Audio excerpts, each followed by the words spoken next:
Okay, so today we are starting chapter number 3 chemical reactions and equations. Okay, so science part 1 में से हम लोग third chapter देख रहे. So this is a one shot lecture. यहाँ पर हम लोग पूरा कंसेप्ट और जो इम्पोर्टेंट क्वेश्चंस है वो इस वाले चैप्टर में देखेंगे. सबसे पहले तो मुझे बताओ केमिकल रिएक्शंस क्या होता है. What is a chemical reaction. So chemical reaction मतलब क्या, दो एलिमेंट्स कौन से भी उसको तोड़ेंगे और कुछ नया फॉर्म करेंगे, बराबर. तो उसे ही क्या बोलते हैं, केमिकल रिएक्शन बोलते हैं. Chemical reaction is nothing but breaking and forming. Okay, ये दो चीज़ें होती है केमिकल रिएक्शन में. हमेशा ध्यान में रखो, सिंपल वे में मैं तुम लोग को बताने की कोशिश कर रहा हूँ. केमिकल रिएक्शन मतलब ब्रेक होगा और जो ब्रेक हुआ एलिमेंट है उसे बाद में क्या किया जाएगा, फॉर्म किया जाएगा अदर एलिमेंट में. Okay, so this is a chemical reaction. उसके बाद यहाँ पर कुछ तुम्हें चार्ट्स दिए हुए केमिकल रिएक्शंस. यहाँ पर तुम लोग को बताना है कि कौन सा फिजिकल चेंज है, कौन सा केमिकल चेंज है. काफ़ी इजी क्वेश्चन है. Transformation of the ice into the water, of course ये फिजिकल है, फिजिकल स्टेट चेंज हो रहा है इसका, तो फिजिकल में आएगा. कुकिंग ऑफ फूड केमिकल है, बराबर. उसके बाद रिपनिंग ऑफ फ्रूट, फ्रूट का रिपनिंग होना मतलब जो फ्रूट सड़ जाता है ना ऑटोमेटिकली, जैसा सेब अगर रख दूँ मैं बाहर तो ख़राब हो जाता है, फिजिकल स्टेट उसका क्या हो रहा है, ख़राब हो रहा है. Milk turn into the curd, ये कौन सा प्रोसेस है, केमिकल. सो ये वाला चार्ट वाकई में काफ़ी बोरिंग है, तुम लोग फील कर सकते हो बाद में. Now let's move to the another important topic which is, यहाँ पर तुम्हें देखो, यहाँ पर भी तुम्हें जो दिया हुआ है ना, दिस वन इज़ अ कि तुम लोग के प्रैक्टिकल में आया होगा. ओके, सो ये प्रैक्टिकल बेस है, it's not going to come in your exam, so कुछ फ़ायदा नहीं है हम लोग पढ़कर. Let's move to the chemical equations. तो यहाँ पर हम लोग सीधा मूव कर रहे हैं केमिकल इक्वेशन के ऊपर. सो केमिकल इक्वेशंस क्या होते हैं, जैसे कि यहाँ पर देखो केमिकल इक्वेशंस के बारे में हमें बताया गया. ओके, सो दो टाइप से केमिकल इक्वेशंस को लिखा जाता है. ओके, तो अगर मेरे पास कौन सी केमिकल इक्वेशन है, इसे दो टाइप से लिख सकते हैं. एक होता है मॉलिक्यूलर फॉर्म, ओके, और दूसरा होता है वर्ड फॉर्म. ओके, तो दो फॉर्म से लिख सकते हैं. यहाँ पर देखो, जैसे मॉलिक्यूलर फॉर्म मतलब ये हुआ. ओके, जैसे यहाँ पर CuSO4 प्लस Zn, ओके, इनका अगर मैं मिक्स करूँ तो मुझे यहाँ पर प्रोडक्ट क्या मिल रहा है, तो zinc sulphate plus copper. Okay, तो यहाँ पर तुम्हें ये प्रोडक्ट मिल रहा है. तो मुझे बताओ, जो भी लेफ्ट में हमेशा जो चीज़ होती है ना, इसे हम लोग बोलते हैं रिएक्टेंट. ओके, तो केमिस्ट्री के लैंग्वेज में इसे बोला जाता है रिएक्टेंट. राइट में जो चीज़ होगी तो उसे बोला जाएगा प्रोडक्ट. ओके, तो हमेशा ध्यान में रखो, ये रिएक्टेंट होगा, ये प्रोडक्ट होगा. ओके, प्लस का प्लस है यहाँ पर, मतलब इन दोनों को मिक्स किया गया है, बराबर. अगर यहाँ पर ऐसा साइन होगा, ओके, मतलब ये डेल्टा जैसा साइन होगा, ऐसे ट्रायंगल साइन होगा, मतलब ये शो कर रहा है कि रिएक्शन में क्या हुआ है, हीट हुआ है. ओके, अगर तुम्हारे रिएक्शन में ऐसा ऊपर वाला एरो है, ऊपर वाला एरो है मतलब कि गैसियस स्टेट में जा रहा है ऊपर. ओके, नीचे वाला एरो है मतलब प्रेसिपिटेशन हो रहा है. प्रेसिपिटेशन मतलब क्या, तो गैसियस में से वो सॉलिड में आ रहा है. Okay, so this is a precipitation. तो ये तुम लोग को मेजर चीज़ें पता होनी चाहिए रिएक्शन में. अगर यहाँ पर डेल्टा आता है, ओके, ऐसा साइन आता है ट्रायंगल का, मतलब हीट हुआ है. ओके, रिएक्शन में. देन अगर ऊपर वाला साइन आया मतलब क्या हुआ, तो गैसियस, और नीचे आया मतलब प्रेसिपिटेशन, मतलब जो तुम लोग का गैस है वो एक तो सॉलिड या फिर लिक्विड में कन्वर्ट हो रहा है. ओके, उसके बाद तुम लोगों ने छोटे छोटे एग्जांपल्स देखे रहेंगे, जैसे एस मतलब सॉलिड को क्या करता है, डिनोट करता है, बराबर. उसके बाद AQ होता है, बराबर, वो क्या होता है, एक्वेशियस को डिनोट करता है. L मतलब लिक्विड को डिनोट करता है. और कौन सा चीज़ होता है, G भी होता है ना. ओके, A सॉलिड, उसके बाद ये एक्वेशियस और L. ओके, सो ये सारी चीज़ें होती है. आगे अगर पता चला तो मैं बताता हूँ तुम लोगों को. ओके, सो G भी होगा तो गैशियस. ओके, G को गैशियस, ऐसे टोटल 4 ही होते हैं, S G AQ और लास्ट वाला तुम लोग को क्या बताया, L. ओके, तो ये 4 ही होते हैं केमिस्ट्री के लैंग्वेज में, ये सॉलिड, ये गैशियस, ये एक्वेशियस और ये लिक्विड. ओके, सो अगर ये मीनिंग्स आते हैं, कभी ऐसा ट्रायंगल आया तो पता होना चाहिए, ऐसे ऊपर गया रिएक्शन नीचे आया वो भी तुम लोग को पता होना चाहिए. ओके, सो ये देखो यहाँ पर मॉलिक्यूलर फॉर्म में लिखा हुआ है, यहाँ पर है, और ये वर्ड फॉर्म में लिखा हुआ है. सो वर्ड फॉर्म में देखो तुम लोग copper sulphate plus zinc dust add करते हैं तो हमें रिएक्शन क्या मिल रहा है, aqueous solution of zinc sulphate, okay, और दूसरा क्या मिला, कॉपर, ओके।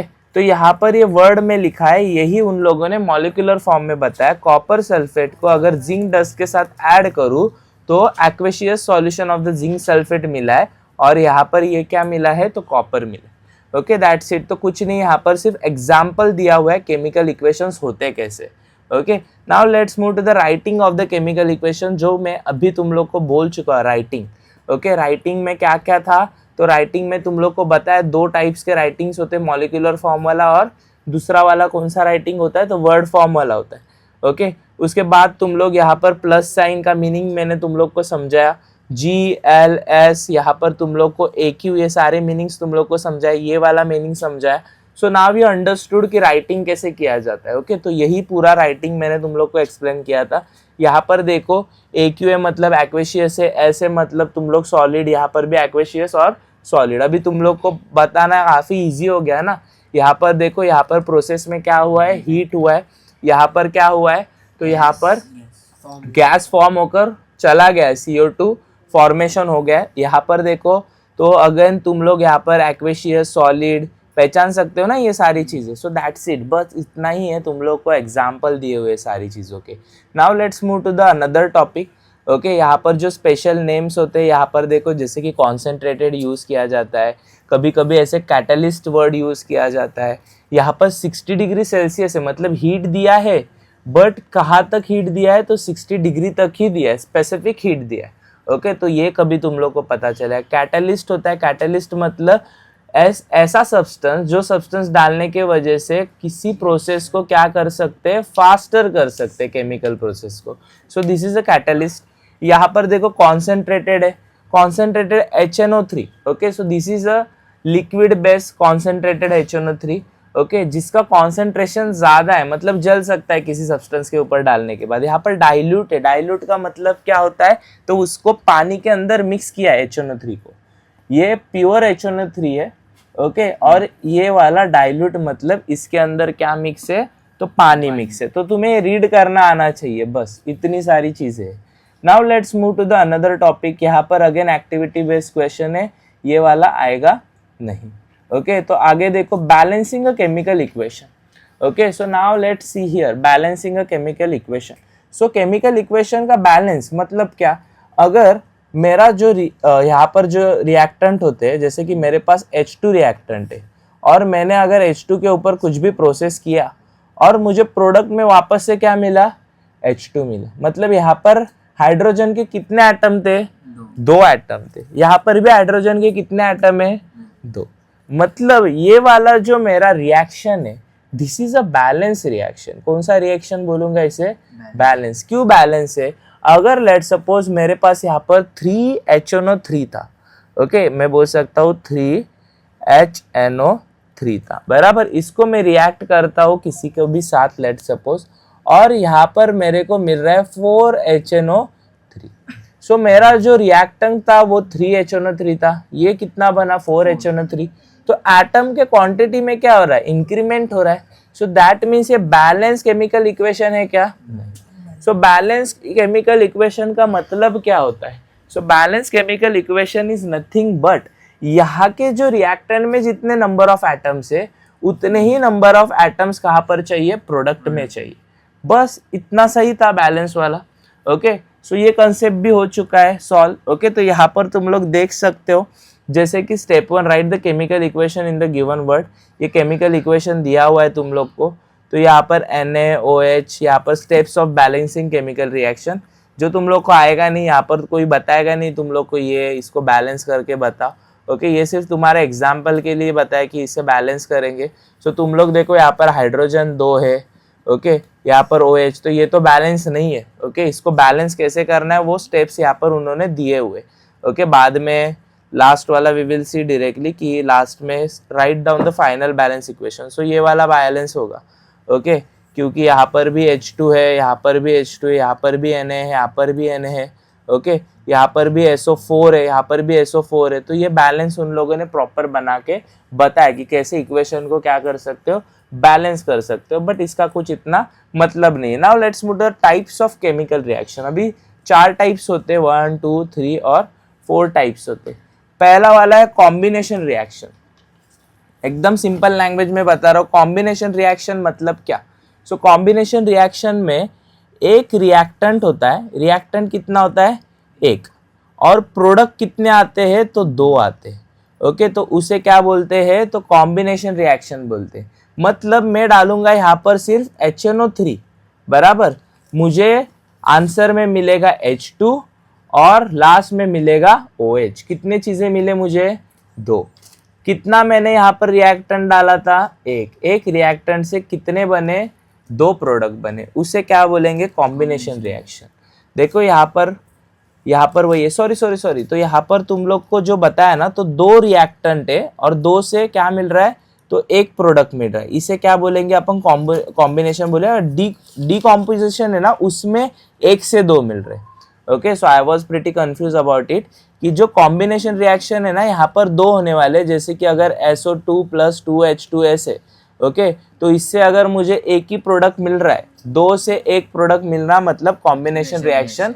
ओके, और 1 से 2 प्रोडक्ट मिलना, जैसे कि यहाँ पर एक रिएक्टेंट है और कितने प्रोडक्ट मिल रहे हैं, 2। ये शुगर है ना, तो शुगर से देखो कार्बन भी अलग मिल रहा है और 11 मॉलिक्यूल्स ऑफ H2O मिल रहा है। ओके, सो एक रिएक्टेंट से क्या मिले, तो 2 प्रोडक्ट मिले, उसे डीकॉम्पोजिशन रिएक्शन बोलेंगे।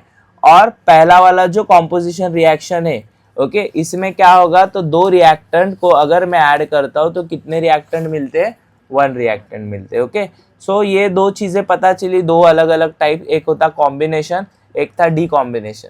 ओके, सो यहाँ पर अगर तुम लोग को पूछा ना कि एक्सप्लेन द कॉम्बिनेशन, तो कॉम्बिनेशन को एक्सप्लेन करो जो भी है। ओके, और उसमें तुम लोग को एक कौन सा भी छोटा सा एग्जाम्पल लर्न करके चले जाओ।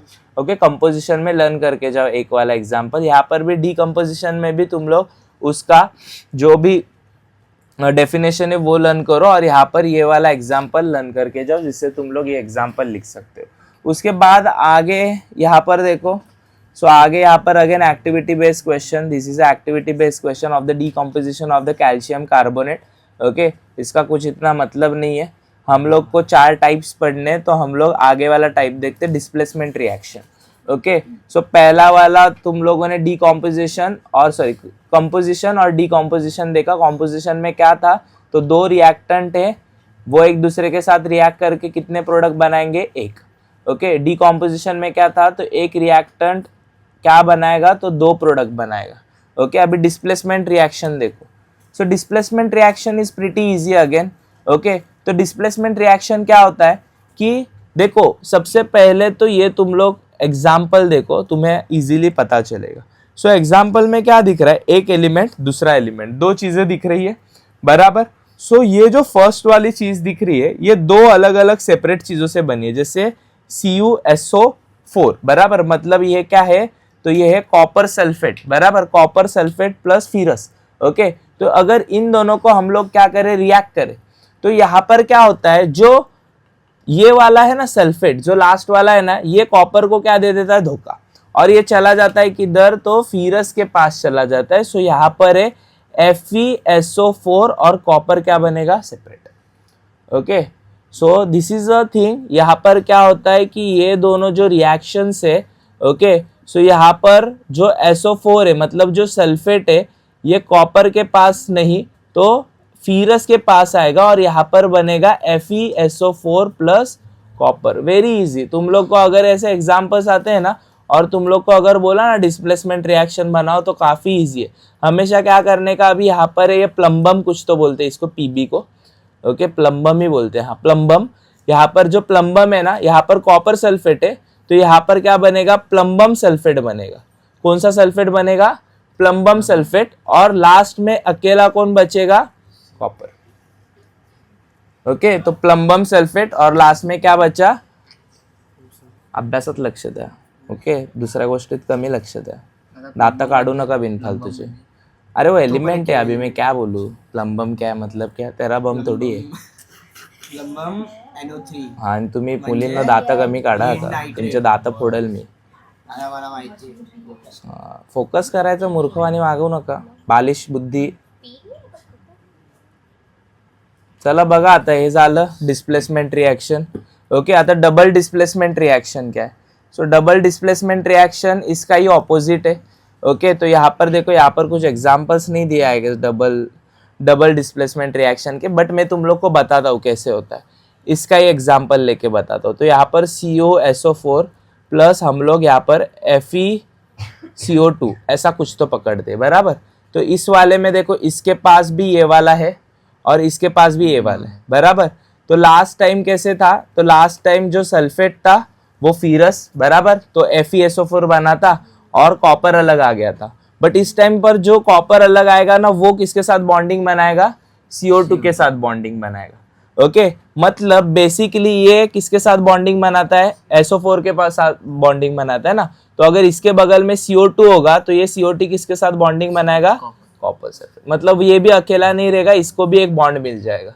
ओके, तो पहले FeSO4 के साथ बॉन्डिंग होता है तो उसे हम लोग क्या बोलते हैं, डिस्प्लेसमेंट रिएक्शन. डबल डिस्प्लेसमेंट में क्या होता है, ये इसने तो इसके साथ बॉन्डिंग बनाया, बट इसके साथ जो होगा CO2 वो भी किसके साथ बॉन्डिंग बनाएगा, Cu के साथ. मतलब यहाँ पर FeSO4 और CO2 मिलेगा. आया समझ में. Okay, so this is known as a double displacement reaction. इसे क्या बोलते हैं हम लोग, double displacement reaction. Now see here the endothermic and the exothermic process of reaction. So दो टाइप्स के प्रोसेस होते हैं, एक होता है एंडोथर्मिक होता है और एक होता है एक्सोथर्मिक होता है. तो एंडोथर्मिक हम लोग देख लेते हैं. The heat from the outside is observed during the some physical changes, for example melting of the ice, dissolution of the potassium nitrate in a water, and therefore these are the endothermic process. Okay, so heat को absorb करना, इसे हम लोग कौन सा process बोलेंगे, endothermic process. और heat को बॉडी में से एक्सट्रैक्ट करना, निकाल देना, इसे क्या बोलेंगे, एक्सोथर्मिक प्रोसेस. बहुत इजी था. देखो दो टाइप्स के प्रोसेस है, एक है एंडोथर्मिक, एक है एक्सोथर्मिक. एंडोथर्मिक का मतलब क्या होता है, हीट को अब्सॉर्ब करना. ओके, और इसका मीनिंग क्या है, तो हीट को एक्सट्रैक्ट करना, निकालना. ओके, सो यही चीज है यहाँ पर एंडोथर्मिक और एक्सोथर्मिक में. जैसे एंडोथर्मिक में मेल्टिंग ऑफ आइस देख सकते हो तुम लोग. आइस पिघलता क्यों है, क्योंकि वो हीट को क्या करता है, अब्सॉर्ब करता है. एक्सोथर्मिक में देखो formation of the ice, ice form हो रहा है तो क्यों हो रहा है, क्योंकि वो अपने बॉडी में से हीट को क्या कर रहा है, एक्सट्रैक्ट कर रहा है, निकाल दे रहा है. बस यही चीजें हैं. Okay, hope you understood endothermic and exothermic. Again यहाँ पर कुछ एग्जांपल्स है एक्सोथर्मिक और एंडोथर्मिक रिएक्शंस के, कि यहाँ पर CaCO3 calcium carbonate plus heat, ये अगर एक साथ आए तो यहाँ पर कैल्शियम क्या मिल रहा है, तो कैल्शियम, ऑक्सीजन और CO2 मिल रहा है. It is known as a endothermic reaction. Okay, और यहाँ पर अगेन ये अगर करे तो यहाँ पर हीट एक्सट्रैक्ट हो रहा है तो इसे एक्सोथर्मिक बोलेंगे. देखो कैसे हम लोगों ने पहचाना कि एंडोथर्मिक है, क्योंकि यहाँ पर ऐड क्या किया है, हीट. अगर हीट को ऐड किया तो रिएक्शन क्या बनेगा, एंडोथर्मिक. मतलब रिएक्टेंट में अगर हीट होता है तो उस वाले रिएक्शन को क्या बोलेंगे, एंडोथर्मिक. अगर प्रोडक्ट में हीट होता है तो उसे क्या बोलेंगे, एक्सोथर्मिक. ओके, तो रिएक्टेंट में अगर कभी भी हीट देखा तो उसे कौन सा तुम लोग बोलोगे, एंडोथर्मिक. और प्रोडक्ट में हीट दिखा तो क्या बोलोगे, एक्सोथर्मिक. ओके, सो तुम लोग को पहचानने के लिए आ सकता है और तुम लोग पहचान भी सकते हो. Okay, so rate of chemical reactions, यहाँ पर रेट ऑफ केमिकल रिएक्शंस पढ़ते. रेट ऑफ केमिकल रिएक्शन मतलब क्या होता है कि कितने फास्ट रिएक्शन हो रहा है. ओके, सो उसके रेट को ही हम लोग केमिकल रिएक्शन बोलेंगे, रेट ऑफ केमिकल रिएक्शन. आगे है, सो आगे देखो factors affecting the rate of chemical reaction. कैसे factors rate of chemical reaction को क्या करते हैं, अफेक्ट करते हैं. पहला वाला है nature of the reactant. Okay, let us see the reactions of the metal aluminium zinc in the dilute hydrochloric acid on the reaction of the both aluminum zinc with the dilute hydrochloric acid with H2. The gas is liberated and the soluble in the metal form. However, the reaction of the aluminum metal was compared to the zinc metal. The nature is responsible for the difference. The aluminum is reactive than the zinc. Therefore, the rate of reaction is the aluminum is the hydrochloric acid is higher than the zinc. तो यहाँ पर देखो chemical reaction का rate मतलब उसका भाव नहीं, तो यहाँ पर उनका जो स्पीड है या फिर जो फास्ट होता है वो यहाँ पर बताया. Okay, so rate of chemical reaction. तो यहाँ पर क्या है, तो कैसे डिपेंड करता है, नेचर ऑफ रिएक्टेंट के ऊपर. जैसे अगर मेरे पास दो एलिमेंट है, एक है एल्यूमिनियम, एक है जिंक, दोनों भी मेटल के एलिमेंट्स है. पर ज्यादा रिएक्टिव कौन है? एल्यूमिनियम। तो एल्यूमिनियम को अगर मैं रिएक्शन में डालूंगा तो सबसे फास्ट कौन सा रिएक्शन बनेगा? एल्यूमिनियम वाला। ओके, सो उसके लिए क्या था? तो नेचर ऑफ रिएक्टेंट रिस्पॉन्सिबल था। कौन रिस्पॉन्सिबल था? नेचर ऑफ रिएक्टेंट, क्योंकि एल्यूमिनियम को ऐसे ही बनाया कि उसका जो भी रिएक्शन है वो क्या आने वाला है? तो फास्ट होने वाला है, मतलब स्पीड से होने वाला है। सॉरी। सो यहाँ पर देखो size of particles of reactant, तो ये भी मैटर करता है। अगर मेरे पास लेट सपोज 5 एल्यूमिनियम है, ओके, और जिंक मेरे पास सिर्फ 2 ही है, तो मुझे बताओ किसका रिएक्शन ज्यादा होगा? जो कम मात्रा में हो ना। ओके, तो यहाँ पर 2 एटम ऑफ जिंक है और यहाँ पर 5 एटम ऑफ एल्यूमिनियम है। ओके, सो जिंक का जो रिएक्शन होगा वो क्या होगा? फास्टर होगा, क्योंकि क्वांटिटी, जो भी क्वांटिटी होती है वो इनवर्सली क्या होती है? प्रोपोर्शन होती है। इनवर्सली प्रोपोर्शन होना मतलब क्या? कि क्वांटिटी डिसाइड करती है रिएक्शन कितने फास्ट होगा, कितने स्लो होगा। ज्यादा क्वांटिटी मतलब ज्यादा टाइम, ज्यादा कम लेस क्वांटिटी मतलब लेस टाइम रिएक्शन को। ओके, सो यहाँ पर वही उन लोगों ने बताया, the size of the particle of reactant matters. Okay, if the size of the particle is a greater, is a lesser, so the reaction will take a corresponding time. अगर fast होगा मतलब साइज क्या था? कम था।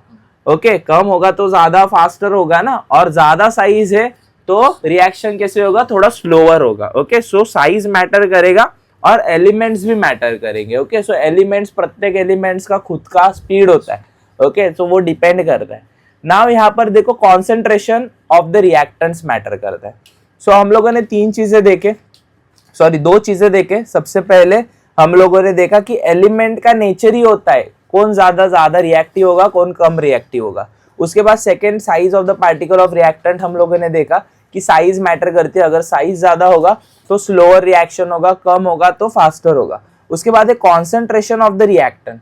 Concentration मतलब क्या? 2 types के reactants होते हैं, एक होता है डाइल्यूट और दूसरा होता है कॉन्सेंट्रेट। अगर मैं डाइल्यूट रिएक्टेंट डालूंगा तो ऑफकोर्स इसका जो भी प्रोडक्ट आएगा वो कैसे आएगा? स्लोअर आएगा, क्योंकि डाइल्यूट में मिक्स क्या होता है? तो H2O मिक्स होता है, पानी मिक्स होता है। अगर मैं कॉन्सेंट्रेट यूज करूंगा तो मेरा जो भी प्रोडक्ट आएगा वो कैसे आएगा? फास्टर आएगा, क्योंकि ये पूरा का पूरा एब्सोल्यूट जो भी रॉ यूज किया गया हुआ कॉन्सेंट्रेट होता है। तो इससे जो भी हमारा केमिकल रिएक्शन है वो कैसे आने वाला है? तो फास्टर आने वाला है। तो यही उन लोगों ने बोला है, dilute HCl react slowly CaCO3, thereby the CaCO3 disappear slowly in the CaCO3, liberates the slowly and hence the reaction of the concentrated HCl takes the place.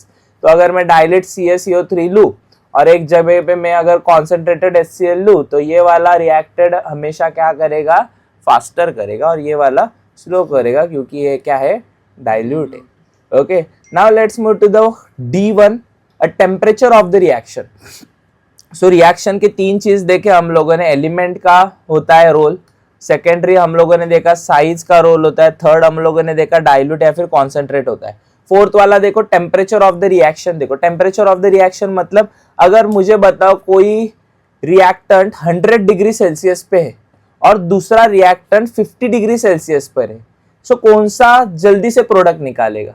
100 degree Celsius वाला, क्योंकि ये ग्रेटर टेम्परेचर पर है। जितना ज्यादा heat होगा उतना product क्या होता है? जल्दी से फॉर्मेशन होता है। सो यहाँ पर वही दिया, while the studying the decomposition reaction is carried the decomposition of the limestone, the activity the lime water does not turn milky before the heating the limestone because the zero rate of the reaction. From this the learn that the rate of reaction increasing the temperature.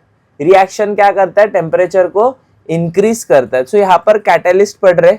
Okay, तो catalyst तुम लोग को पता है, मैं बताते आ रहा हूँ। कैटलिस्ट 8 स्टैंडर्ड 9 स्टैंडर्ड से सबको पता है। On the heating the potassium the chloride, potassium chloride, यहाँ पर देखो ये पोटेशियम क्लोराइड डीकम्पोजेस स्लोली। देखो अगर हीट करते पोटेशियम क्लोराइड को तो डीकम्पोज कैसे हो रहा है? स्लो डीकम्पोज हो रहा है। ओके, तो कैटलिस्ट क्या करता है? किसी भी प्रोसेस को एक तो फास्ट करता है या फिर एक तो क्या करता है?